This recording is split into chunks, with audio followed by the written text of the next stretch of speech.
नमस्कार दोस्तों, welcome back to my channel. आज हम बात करेंगे ट्रांसमिशन लाइन प्रोटेक्शन की।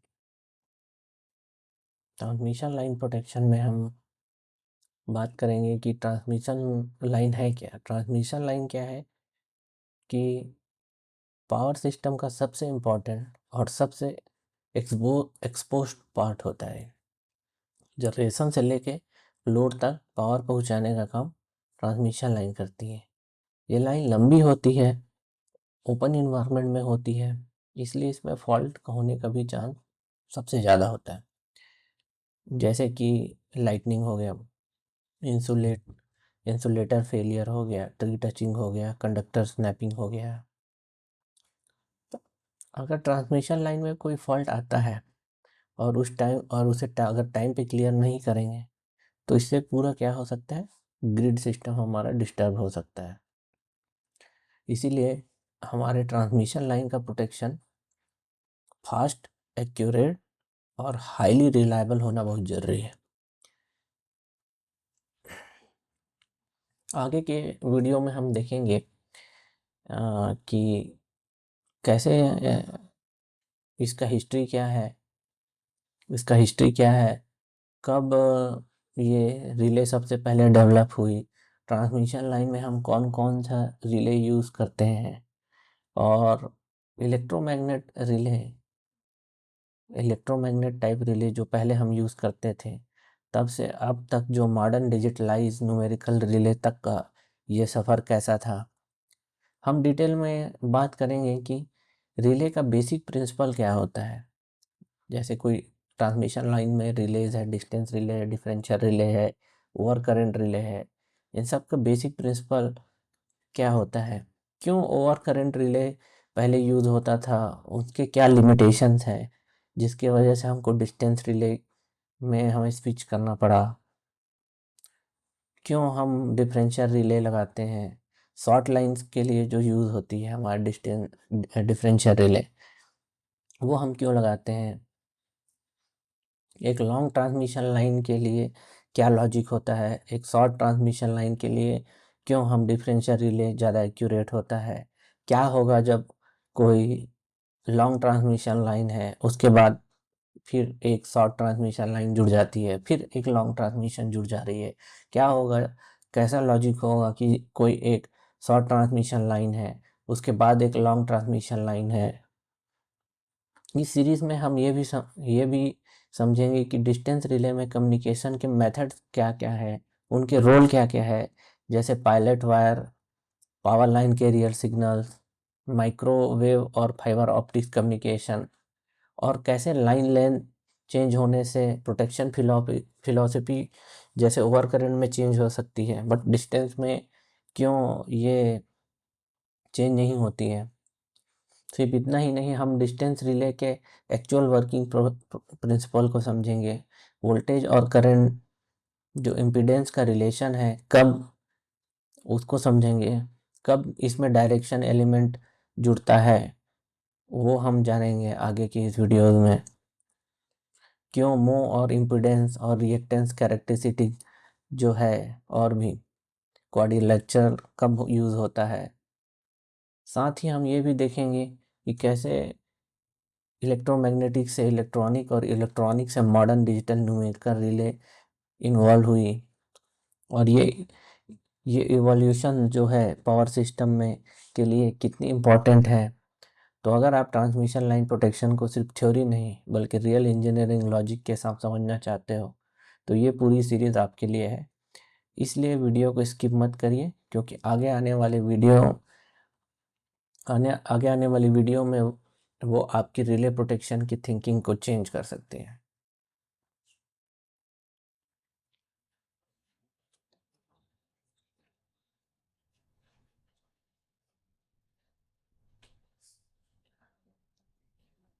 कोर पर्पस,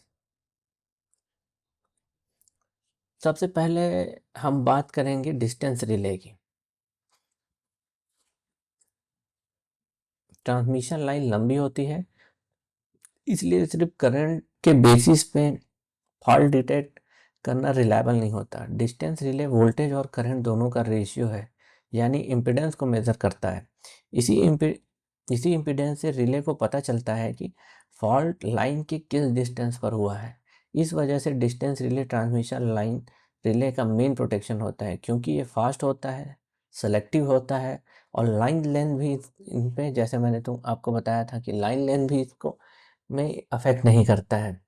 अब बात आती है डिफरेंशियल प्रोटेक्शंस की। डिफरेंशियल रिले नॉर्मली ट्रांसफार्मर और जनरेटर के लिए यूज़ होता है, लेकिन शॉर्ट ट्रांसमिशन लाइन में, जैसे 5 से 10 किलोमीटर की लाइन है या क्रिटिकल सेक्शन लाइन सेक्शन है, वहाँ डिफरेंशियल प्रोटेक्शन लगाया जाता है। इसमें लाइन के दोनों एंड्स पे करंट कंपेयर किया जाता है। अगर दोनों साइड का करंट इक्वल नहीं है तो रिले कंफर्म कर लेता है कि फॉल्ट लाइन के अंदर ही है। इसलिए शॉर्ट लाइन्स में डिफरेंशियल प्रोटेक्शन ज़्यादा एक्यूरेट, फास्ट होता है। अब जो तीसरा इम्पॉर्टेंट रिले है वो है over current relay. Over current relay को हम नॉर्मली बैकअप रिले या बैकअप प्रोटेक्शन भी के लिए हम यूज़ करते हैं। अगर किसी वजह से डिस्टेंस डिफरेंशियल जो हमारा प्राइमरी प्रोटेक्शन है वो अगर फेल हो जाता है या ऑपरेट नहीं कर पाता है तो ओवर करंट रिले ऑपरेट करता है। ये थोड़ा स्लो होता है लेकिन रिलायबल होता है, इसीलिए इसको टाइम डिले के साथ बैकअप में लगाया जाता है ताकि मेन प्रोटेक्शन फेल होने पर भी सिस्टम सेफ रहे। तो कंक्लूज़न ये है कि ट्रांसमिशन लाइन में डिस्टेंस रिले मेन प्रोटेक्शन होता है। शॉर्ट या क्रिटिकल लाइन के लिए डिफरेंशियल प्रोटेक्शन हम लोग यूज़ करते हैं और ओवर करंट रिले बैकअप और सेफ्टी के लिए लगाया जाता है ताकि किसी भी कंडीशन में फॉल्ट जो भी है वो सेफली क्लियर हो जाए।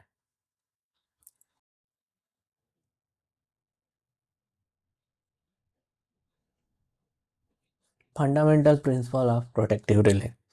दोस्तों, अगर हम प्रोटेक्टिव रिले को समझना चाहते हैं तो सिर्फ रिले का टाइप या वायरिंग ये सब देखना काफ़ी नहीं होता। सबसे पहले हमें समझना पड़ता है कि रिले का फंडामेंटल फिलॉसफी है क्या, यानी रिले का डिज़ाइन किस बेसिक प्रिंसिपल पे होता है। चाहे रिले इलेक्ट्रोमैग्नेटिक हो या इलेक्ट्रॉनिक हो या न्यूमेरिकल हो, ये हर एक रिले का 5 बेसिक फंडामेंटल प्रिंसिपल रहता है। तो सबसे पहला और जो सबसे इम्पोर्टेंट प्रिंसिपल जो होता है वो है स्पीड। रिले का काम सिर्फ फॉल्ट डिटेक्ट करना नहीं होता है, बल्कि फॉल्ट को जल्दी से क्लियर करना होता है। जैसे ही फॉल्ट आता है, फॉल्ट करंट बहुत फास्ट इंक्रीज होता है और अगर रिले स्लो हुआ तो ट्रांसफार्मर, जनरेटर और प्रोटेक्शन लाइन पर सीवियर डैमेज हो सकता है। इसलिए रिले को मिली सेकेंड में ऑपरेट करना चाहिए। हाई स्पीड का मतलब ये नहीं कि रिले जल्दी से ट्रिप कर देगा बिना लॉजिक के। करेक्ट फॉल्ट पर फास्ट ऑपरेट करे। इसी वजह से ट्रांसमिशन लाइन प्रोटेक्शन में डिस्टेंस और डिफरेंशियल रिले यूज़ किया जाता है, क्योंकि ये हाई स्पीड प्रोटेक्शन देते हैं। अब आते हैं दूसरे प्रिंसिपल पर। दूसरा है सेंसिटिविटी। सेंसिटिविटी का मतलब होता है रिले स्मॉल से स्मॉल करंट फॉल्ट को डिटेक्ट कर पाए और हर फॉल्ट पर, जैसे हैवी शॉर्ट सर्किट फॉल्ट, क्योंकि हर फॉल्ट तो हैवी शॉर्ट सर्किट फॉल्ट नहीं होता है, कभी कभी हाई रजिस्टिव फॉल्ट भी होता है। आगे हम इस वीडियो में बात करेंगे, आगे वाले वीडियोस में, कि ट्रांसमिशन लाइंस पे जैसे कोई एक हाई रजिस्टिव फॉल्ट है तो एज अ वो लोड की तरह भी जो नॉर्मल रिले है वो देख लेता है। तो हाई सेंसिटिव का मतलब ये नहीं है कि सिर्फ हैवी फॉल्ट को मतलब डिटेक्ट करेगा, ये स्मॉल क्वांटिटी के फॉल्ट या हाई रजिस्टिव फॉल्ट को भी डिटेक्ट करे।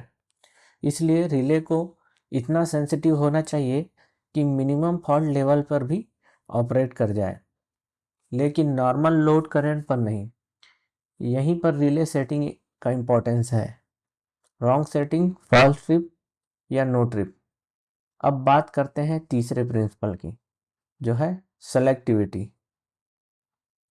सेलेक्टिविटी का मतलब होता है सिर्फ उसी फॉल्टी सेक्शन को आइसोलेट करना जहाँ फॉल्ट है, जहाँ एक्चुअल में फॉल्ट हुआ है। मान लीजिए एक ट्रांसमिशन लाइन है और एक फॉल्ट हुआ ट्रांसमिशन लाइन में, और अगर ग्रिड अगर रिले पूरा ग्रिड को ट्रिप कर देगा तो ये बैड प्रोटेक्शन डिज़ाइन है, माना जाएगा कि बैड प्रोटेक्शन डिज़ाइन माना जाएगा।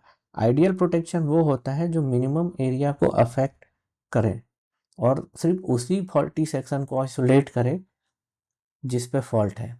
इसी कॉन्सेप्ट को हम कहते हैं remove only the fault part, not only the whole system.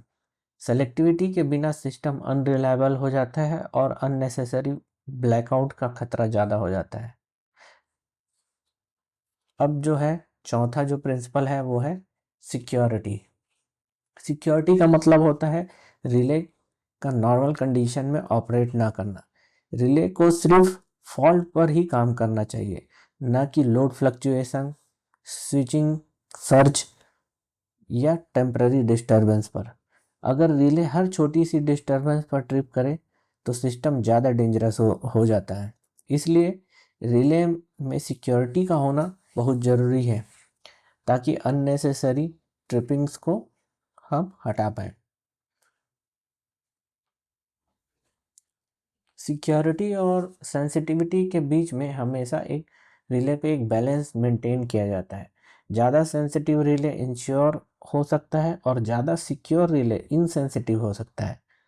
अब जो है लास्ट जो प्रिंसिपल है वो है रिलायबिलिटी।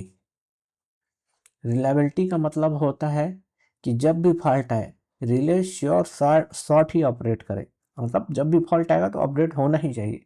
रिले फेल होने का मतलब यही होता है, मतलब रिले फेल नहीं होना चाहिए। जब भी अगर कुछ फॉल्ट आए तो रिले हमारा इतना रिलायबल होना चाहिए कि वो सिस्टम को आइसोलेट करे ही फॉल्टी सेक्शन को।